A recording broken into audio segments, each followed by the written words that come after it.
주범의 주범 4대 강구에 관심이 쏠리고 있습니다. 문재인 대통령이 후보 시절 4대 강구 16개의 문제점을 검토하겠다고 약속해 곧 민관 공동 특별조사위원회가 구성될 것으로 보입니다.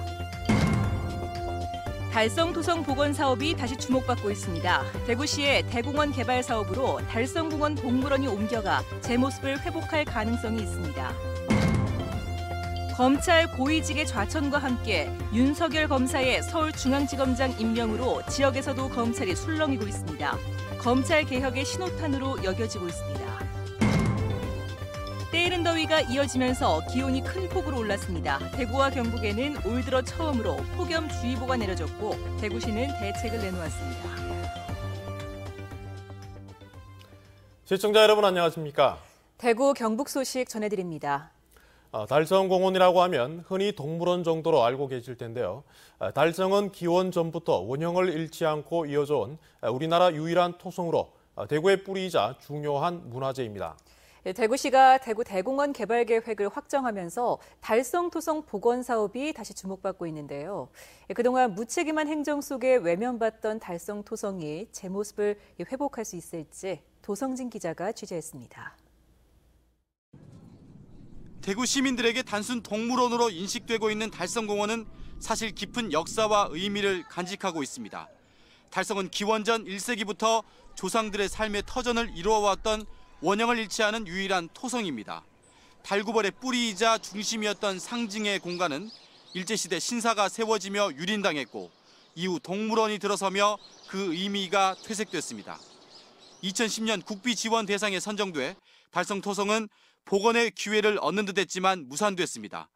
국비 지원의 조건이던 동물원 이전을 두고 대구시가 수성구와 달성군의 대결 구도로 몰고 가다 사업이 표류하면서 국비 92억 원만 반납한 겁니다. 3년이 흘러 대구대공원 개발 사업이 확정되면서 달성 복원 사업은 늦었지만 탄력을 받게 됐습니다. 당장 내년부터 문화재청과 우리 시가 공동으로 달성 토성 복원 정비 기본 계획을 수립을 할 것입니다. 그렇게 되면은 사업의 규모가 어느 정도 확정이 될 것이고 전체 사업비가 나오면 70%를 국비를 받아서 사업 시행할 것입니다. 문체부가 발주하는 공모 사업에도 재신청해 추가 국비를 확보하는 방안과 사업 계획도 구체화하고 있습니다. 지하 구조를 가지고 있는 맹수사나 물개사를 동시에 없애야 합니다. 없애면 분명히 그 속에서 많은 유물들이 나오게 될 겁니다. 그 유물들을 바탕으로 현재 유명무실한 향토자료관을 달성의 박물관으로 확대 개편할 필요가 있습니다. 달성공원이 달성토성이라는 이름을 되찾고 경상 가면 복원사업과 연계해 역사 관광자원으로 활용될 것으로 보입니다. 공원이란 그 말 자체가 어떤 그 사람들의 놀이시설 정도로만 인식되기 때문에 이것을 다시 토성으로 복원하면서 달성 토성의 그 모습을 갖춤으로 해서 역사의 뿌리를 되찾는 거죠. 대구의 모태이자 고대 역사를 간직한 타임캡슐인 달성. 그 원형을 되찾기 위한 사업에 관심이 모아지고 있습니다. MBC 뉴스 도성진입니다. 돈봉투 파문을 일으킨 검찰 고위직의 좌천과 함께 윤석열 검사의 서울중앙지검장 임명으로 검찰이 술렁이고 있습니다. 그동안 철저하게 지켜온 기수 문화가 깨지면서 검찰 개혁의 강력한 신호탄으로 여겨지고 있습니다. 보도에 윤영균 기자입니다. 돈봉투 파문을 일으킨 이영렬 서울중앙지검장은 부산고검, 안태근 법무부 검찰국장은 대구고검 차장검사로 좌천됐습니다. 차장검사급인 윤석열 검사의 서울중앙지검장 임명은 더욱 파격적입니다. 현재 검사장급이 모두 윗기수들로 관례대로라면 모두 검찰을 떠나야 합니다. 그동안 검찰 요직 진출이 잇따랐던 대구검찰도 상당한 충격을 받은 모습이었습니다. 대구고검의 윤갑근 검사장은 남아있는 사람들은 어떻게 하라는 신호인지 모르겠다며 지검장 인사도 곧 날 텐데 매우 어수선해질 것이라고 당황스러운 입장을 밝히기도 했습니다. 특히 윤 검사장은 우병우 전 민정수석 부실 수사 책임에서 자유롭지 못해 검찰 개혁 대상으로도 꼽히고 있습니다. 법조계는 문 대통령이 고위공직자 비리수사처 신설 등을 공약한 만큼 검찰 개혁 속도는 더욱 빨라질 것이라고 전망하고 있습니다. 향후에는 검찰의 수사권 일부를 경찰로 이관하는 검경 수사권 조정이나 네. 또 일부 분야에 대해서 경찰에게 수사권을 독립시켜주는 그런 제도 개혁이 논의되고 또 일부는 제도로서 도입될 것으로 예상됩니다. 그동안 수사권과 기소권을 독점하고도 국민 눈높이에 맞추지 못했던 검찰이 새 정부의 개혁 1순위로 꼽히며 경랑에 휩싸이고 있습니다. MBC 뉴스 윤용균입니다. 이제 5월 중순을 지나고 있습니다만 벌써 올해 첫 폭염주의보가 내려졌습니다. 유난히 무더웠던 지난해보다 열흘가량 빠른 건데요. 때이른 더위는 당분간 이어질 전망입니다. 권윤수 기자입니다. 뙤약볕이 강하게 내리쬐는 대구 동성로. 선글라스를 끼거나 모자나 양산으로 햇볕을 가린 사람들이 심심치 않게 눈에 띕니다. 시원한 음료로 연신 목을 축여보지만 갈증이 쉽게 가시질 않습니다. 날씨가 너무 더워서 음료수 없이 안 될 것 같아요. 긴 소매옷이 거추장스럽게 느껴질 정도로 더운 날씨인데요. 지금 시각이 3시 30분 정도 됐는데 이곳 동성로에서는 온도계가 37도를 넘어섰습니다. 기상청이 측정한 오늘 대구의 낮 최고 기온은 7월 말 수준인 31.7도, 울진 34도, 고령, 경산, 경주 32.7도 등으로 대부분 지역에서 올 들어 최고 기온을 기록했습니다. 대구와 고령, 경산 등지엔 지난해보다 열흘가량 빠른 폭염주의보가 내려졌습니다. 오늘 폭염주의보 기사가 떴길래 그거 보고 옷 입을 때도 좀 너무 더워서 좀 가볍게 입고 이러고 나왔어요. 대구시는 달구벌대로에 지하수를 뿌리는 클린로드 시스템을 가동시키는 등 폭염 대비에 들어갔습니다. 대구기상지청은 내일도 대구의 낮 기온이 33도까지 오르는 등 당분간 무더위가 이어지겠고 다음 주 화요일부터 기온이 30도 아래로 떨어지겠다고 예보했습니다. MBC 뉴스 권현수입니다. 때이른 폭염에 대구시가 폭염 대비 종합대책을 발표했습니다. 재난도우미들이 노약자 등 폭염 취약 계층을 방문하게 하고 금융기관 등 900여 곳을 무더위 쉼터로 지정해 운영합니다. 간선도로에는 하루 2~3차례 물을 뿌리고 신개념 도심 무더위 쉼터인 쿨링 포구도 8곳 추가 설치하기로 했습니다. 또 침산공원과 강창공원 등 도심 물놀이장을 2곳도 늘리고 금호강 상격대교 상류에 야영장도 운영하기로 했습니다. 22조 원이란 막대한 예산이 들어간 4대강 사업으로 녹조는 물론 심각한 환경 파괴 논란이 계속돼 왔는데요. 새 정부 출범과 함께 4대강 보 철거 가능성이 거론되면서 결과에 관심이 쏠리고 있습니다. 보도에 신병철 기자입니다. 문재인 대통령은 선거 기간 내내 4대강에 설치된 16개 보의 문제점을 면밀히 검토하겠다고 밝혔습니다. 이에 따라 민관 공동특별조사위원회가 구성돼 4대강 사업의 문제점을 가려낼 것으로 보입니다. 이미 국토교통부는 지난 3월 녹조 현상의 원인을 보 때문이라고 인정하고 관리 수위를 낮추고 한 달간 상시 방류를 시행한 바 있습니다. 때문에 4대강의 재자연화 가능성이 점쳐지고 있습니다. 녹조를 개선하기 위해서는 일단 수문 상시 개방을 해야 되는데 물 흐르게 해야 되거든요. 결국은 나중에 철거로 이어질 수밖에 없는. 국토교통부와 한국수자원공사의 조직적인 반대도 예상되지만 시대적인 요청을 거스르기는 힘들 것으로 보입니다. 22조 원의 막대한 예산이 들어간 4대강 사업. 환경을 파괴해 심각한 녹조 현상을 일으켜 식수원을 위협하고 있다는 평가가 대부분입니다.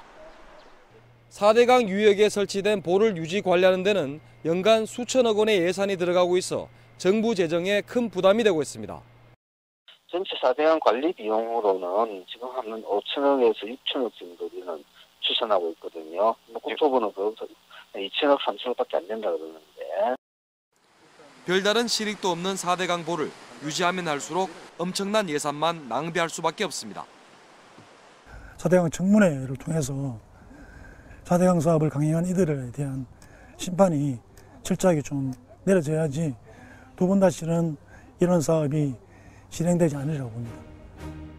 국민들의 반대에도 불구하고 이명박 정부가 밀어붙인 4대강 사업. 막대한 세금 낭비와 함께 각종 비리로 얼룩진 가운데 그 존재 여부마저도 심판대에 오르고 있습니다. MBC 뉴스 신병철입니다.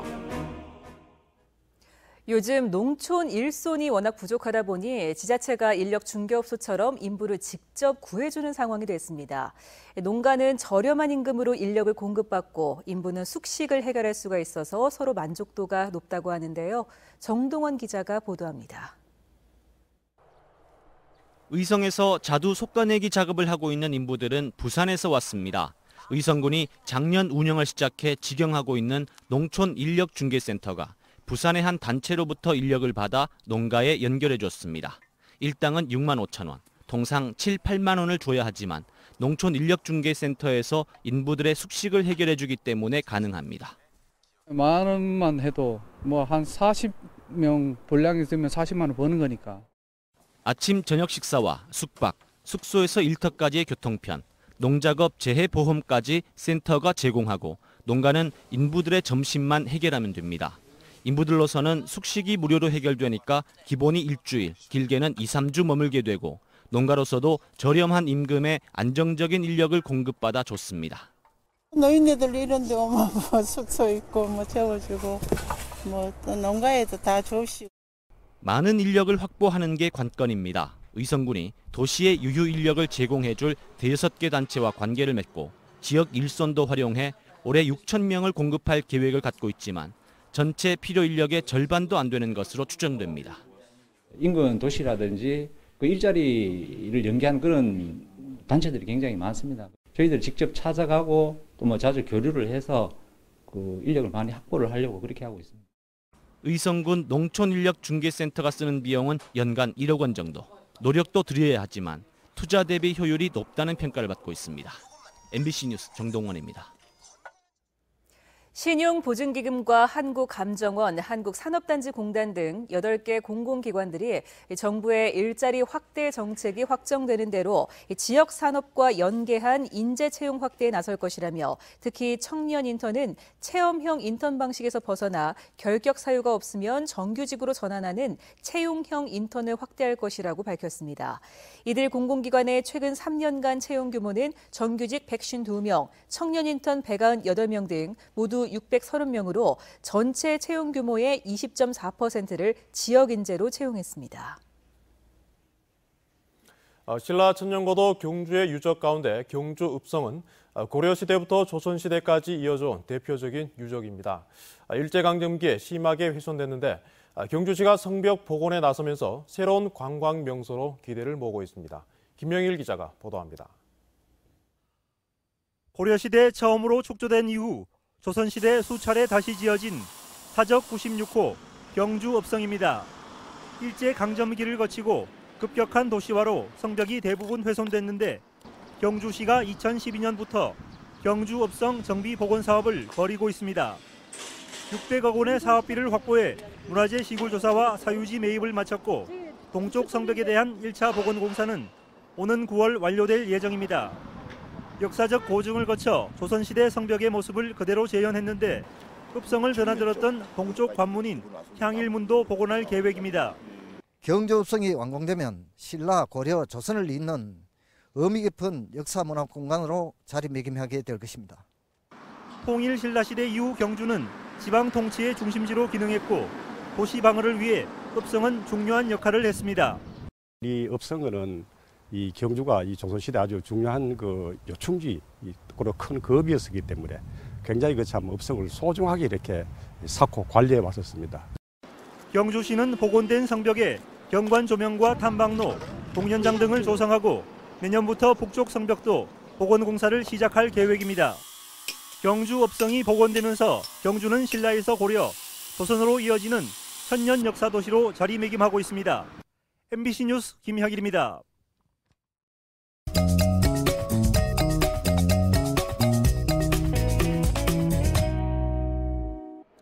동네 한 바퀴 오늘은 국내 최대 규모의 차 문화, 산업, 교육 박람회인 제12회 대구 T-엑스포가 열리고 있는 엑스코에 나와 있습니다.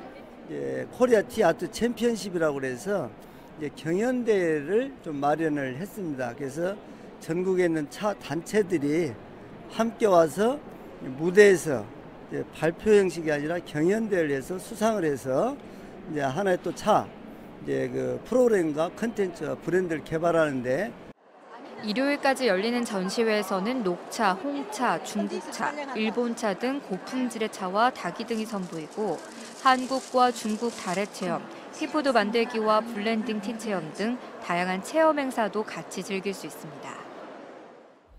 2017 성주 생명문화축제가 엄마 어디가 별골 별난나들이 간다라는 주제로 열리고 있습니다.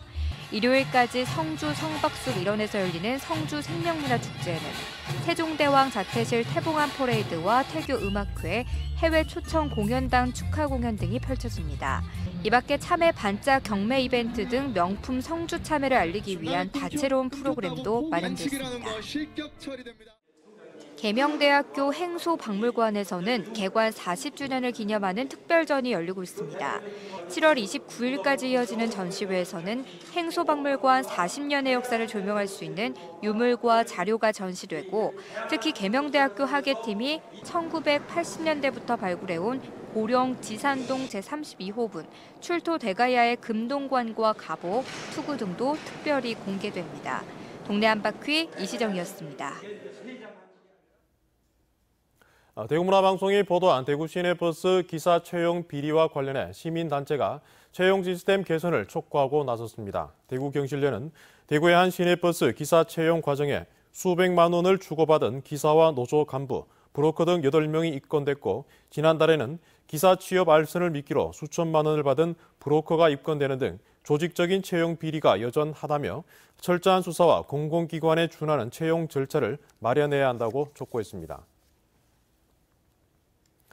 대구지방경찰청은 최근 한 시민단체가 아픈 아이에게 약을 쓰지 않고 자연 치유를 권장한 인터넷 카페 운영자이자 대구 모 한의원 원장과 카페 관계자 70여 명을 의료법과 아동복지법 위반 혐의가 있다고 신고해 불법 사항이 있는지 수사에 나선다고 밝혔습니다.